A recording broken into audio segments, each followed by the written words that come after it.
Ice cream.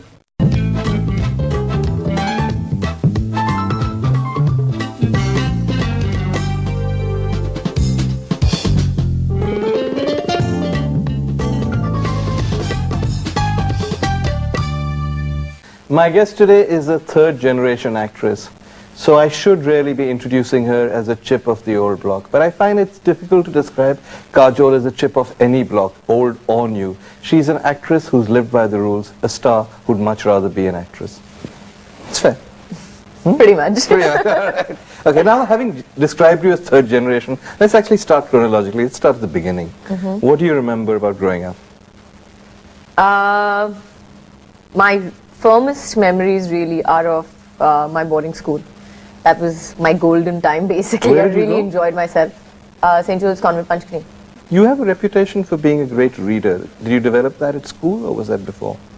I think that started the minute I learned how to read. Really? Because according to my mom, I was learning how to read like headlines of newspapers by the time I was Really? 2 and all that. So, and I seriously, I don't remember a time that I did not enjoy reading or that I did not have a book on hand. And you weren't into movies? No, I was not at all. But your mother was top actress, your father was producer. Didn't that impact you at all? Well, I saw my dad's films.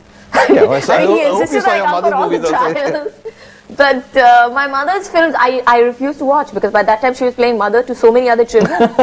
And I was extremely jealous and I was like, I can't believe that all these children are calling you mom. You were serious about this, right? I was dead serious. I wanted to go and have a fight with most of them. I was like, how dare you call her mom? I can't watch this and I can't watch your movies and all that. I threw a great big horrendous fit and that was the end of it. I never saw movies. Were you like after a that. short-tempered kid?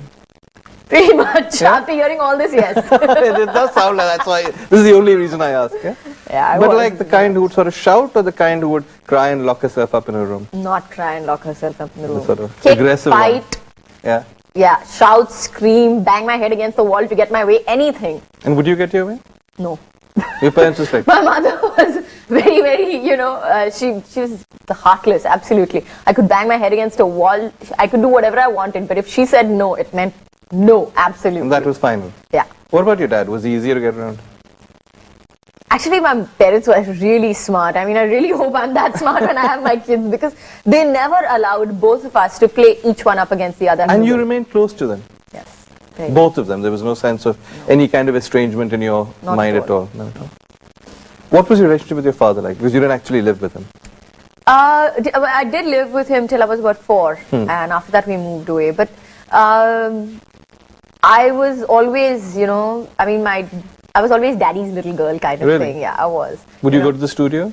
Would you see movies being shot? No, not really. I always, visited him at home. So the film side of his work really didn't impact you, despite the fact that you're a third generation actress? I was extremely bored. My mother used to call me on the sets and I used to be like, I am not coming.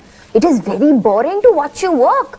And the one day that she took me for dubbing, I was in hysterics. Why? Because I saw this strange, it was like watching a silent film and then my mother standing next to me and making these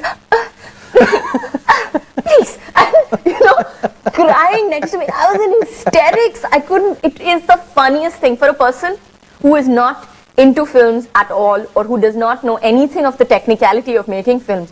To watch somebody dubbing is a hysterical sight. Little did you know. Yes, little did I know. So do you remember any Hindi movies you saw while you were growing up apart from your dad's? But I used to watch movies on TV because everybody used to, at that point in time it was like black and white TV and the TV had just come in and things like that. So we used to watch a lot of Marathi films when I was younger. You speak Marathi? Yes, fluently. Fluently? Yeah. What about Bengali? Bengali I understand and I can make myself vaguely understood, but I cannot How speak vaguely? it fluently. Very vaguely. Do you think the sort of highly, what's the term, emotional, highly strung side of it is the Bengali side? That is the traditional reputation for Bengali actresses in the industry. I wouldn't call myself really highly strung. I'm pretty Moody? practical. Moody?